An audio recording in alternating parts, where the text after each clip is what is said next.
The SP 500, the Nasdaq 100, that's what we're going to cover today, but I want to go over a few things before we really start going into the charts. It's going to be a pretty quick video and just a broad rundown of the week, but I want to make a few focal points before we really dive in here. I also don't use the camera too often, but I want to kind of get the point across and really make sure you understand what I'm saying. So going into last week and going into this week, there was a few things we had to watch for. It was volume, and I think we had our clear-cut answer there when we really look at what was happening with that volume, and I can show it right now. Now, if we pull up the volume, I'm going to highlight it here and here, but basically I just want to go back for your past 5 days right here. So this was your last Friday on the 93 million, and then this was Monday. But basically Tuesday and then Friday were only even close to average volumes, which was 100 million. And I really wanted to make and get this point across to you because it's probably going to be the same story this week. We have expiration days on SPY and SPX every single, well, SPX obviously every day, but SPY expirations every single day also. Monday, Tuesday, Wednesday, and Friday. Thursday is going to be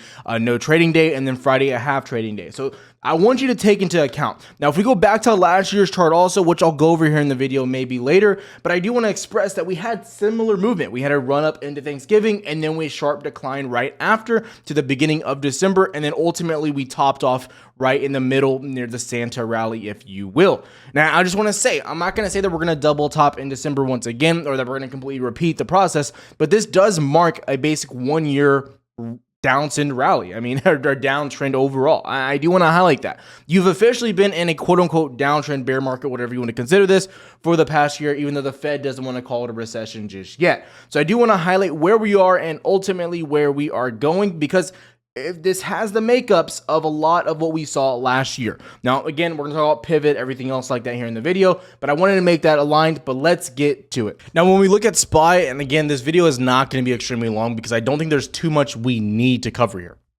If we look at SPY, I believe you're probably going to be in this range for the entirety of the week. I just want to say that right now. I believe you're going to be in between 400 and 390 all week. If we look at what's happened, a bulk of the liquidity, I've covered it in the other videos, has been around this 395 area. So above like 396, pushing you down to 395, and then you're around 393.5, pushing you back up to 395, right? So it's just back and forth, back and forth. We can look at the basic past week on the 2-hour chart, and we can see we're consistently being pulled right back to this median point. Every time we go up, we come right back down. Every time we go down, we've come right back up. And you've actually made some higher lows here. So the chart actually somewhat looks more to the bullish side than it does to the bearish side. I will also highlight, if you really want to look at this from an extremely bullish perspective, you could argue, you could argue that this is somewhat of a bull flag. You can see it kind of flagging somewhat there. Again, it's pretty forced, but I do want to say that that is a possibility, and they're kind of getting a breakout now, remounting 395. But again, I don't think the baseline of this is going to change at all. I want to make sure that's very clear, very known. I think it's going to stay overall the same. And we're going to stay in this range, lower volume, 70, 80 million tops. And that's how we're just going to move here. Okay. Very similar structure to what we had last week. Going into Qs, and a lot of people are asking about this. Qs look weaker. If you look at where Qs are, you are relatively back down to your September 21st, lows. That's was the big resistance, right? This is September 21st. And giving you just food for thought, I covered this in the live session yesterday. September 21st, right here. That's where you're stuck below now, where we're getting resistance, where we shorted last time on Qs, and I'm not going short on Qs yet. But if we look here, this is where you are. But in relative, looking at SPY, look how much stronger SPY is at September 21st, okay? Look how much stronger you are. You're much higher, much stronger here, okay? Much, much, much stronger in comparison. So that needs to be understood, needs to be known. That tech is still very weak in comparison to the SP 500 and the Dow, okay? Make sure that's known. And this is the quote-unquote pivot that people are talking about. Because if you're going to see a pivot, you're going to see it really hit tech stocks to the upside. That's why I'm not convinced big money is there yet, based on what's happening here, based on tech still showing extreme weakness versus everything else. And it should, if you think about it. Tech, almost everyone said they don't expect good earnings or good data to come out in this next quarter. They just don't, because and it's kind of surprising with the holiday season, but it's food for thought to take into account. What has done well and what continues to do well is energy and industrials. Caterpillar, Boeing, RTX, LMT. Those numbers and those companies kill it, right? Exxon, Oxy, Chevron. Those numbers, those companies are killing it. Their earnings continue to beat no matter what. So that's what you have to take into account.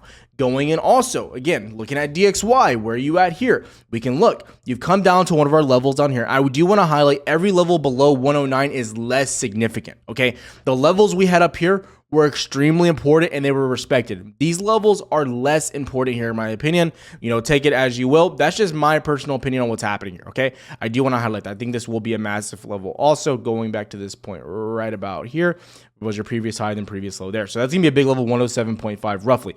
But right now, if we look at DXY to start the week, you are in an ascending triangle looking to get some sort of reversal back towards the upside.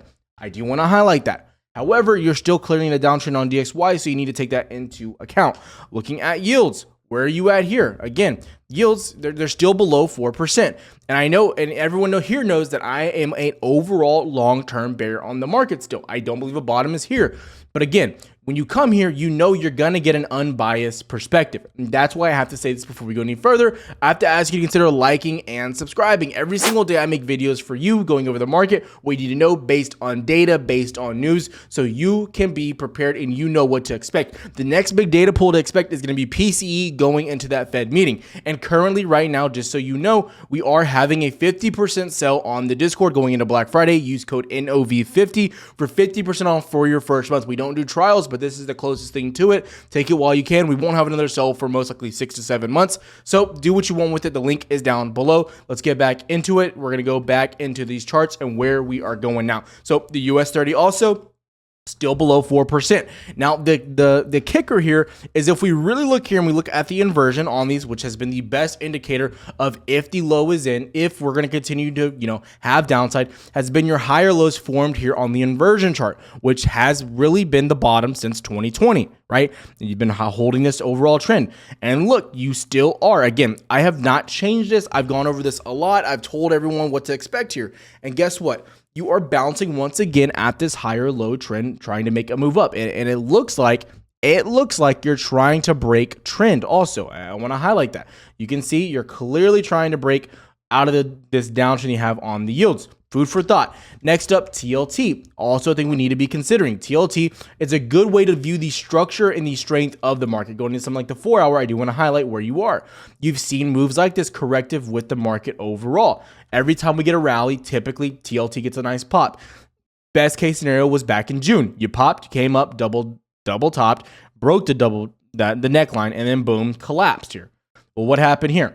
Now, this is not a double bottom because you're much higher, but I just want to highlight that. You're coming back up. I believe you have a little bit of room possibly here on TLT back towards this resistance about here at 104. So you do have a little bit of room to the upside. However, right now you are getting rejected from this 101 region that we have marked from a long time back. And you have to go very far out to the weekly to understand where you are. And you are getting rejected at that previous low that you had right here on TLT. It's worth mentioning. Again, you always need to zoom out to really see where you're at. And you can see you're finding resistance there, getting rejected right now, making lower highs.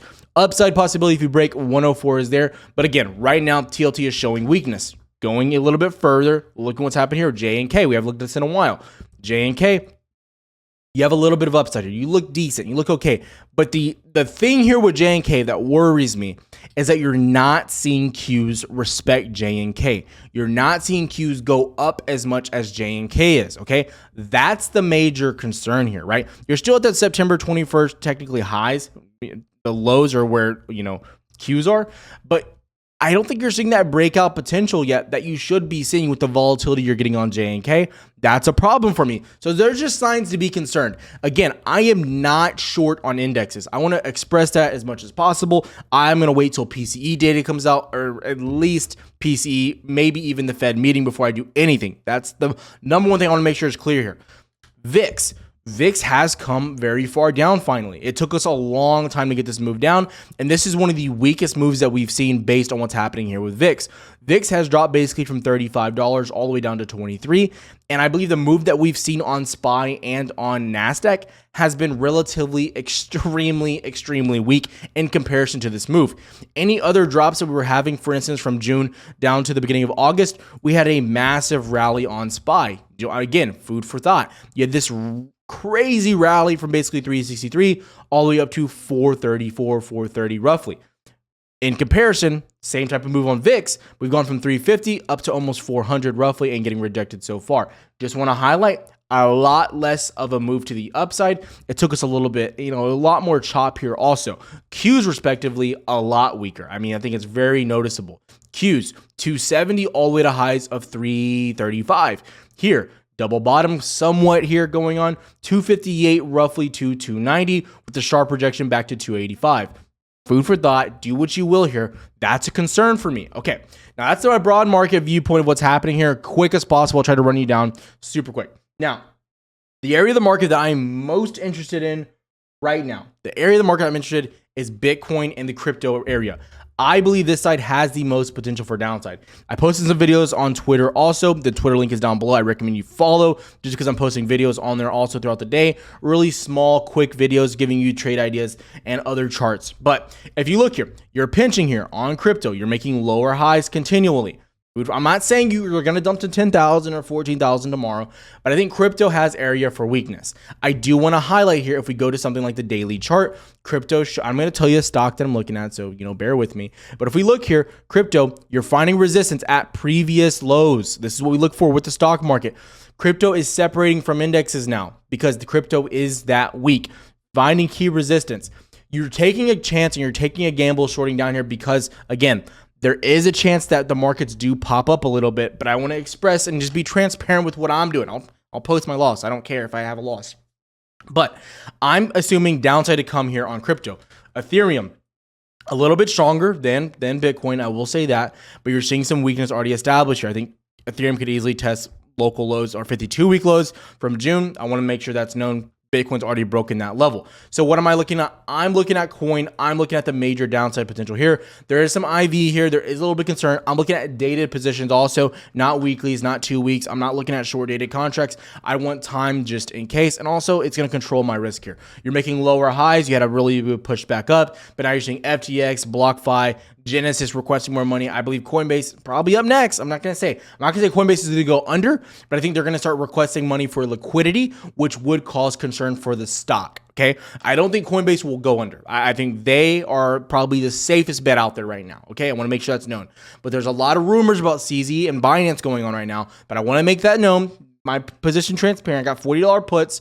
That's what I'm playing right now. Again, want to make sure that's known. And that position isn't even full yet. I do want a bigger position here. So if you bounce up, honestly, I'm probably just going to add more to my position because I think Coinbase has room to go down. But that's just me. I actually will be buying Bitcoin in the long term. But short term, I am not looking to touch crypto. I believe there is a lot more downside to crypto personally. That's my opinion. Again, do what you will. The risk aspect here is why? Because you're at demand. You're at your very last support, right? So playing that last support is dangerous. But again, if you look at the last time you've come down and you've broken through these, the win potential is massive, massive. Broke through, massive. So I'm just saying you break this $40 level, I assume we're in for a massive move. Personal opinion, do what you got to do. Again, always trying to be transparent for you. If you have questions, comment down below. But again, that's my opinion on the market. I recommend just taking your time this week and not over trading. I believe this week has all the potential in the world to just take your money. It's one of the worst weeks possible to trade, in my opinion, just due especially to the low volume on the market. I'll still have updates for you. I might take a few trades, but do not over trade, people. Make sure if you're taking a trade, it has been cleared. It's one of the best setups. Really set your standards this week so you don't lose money.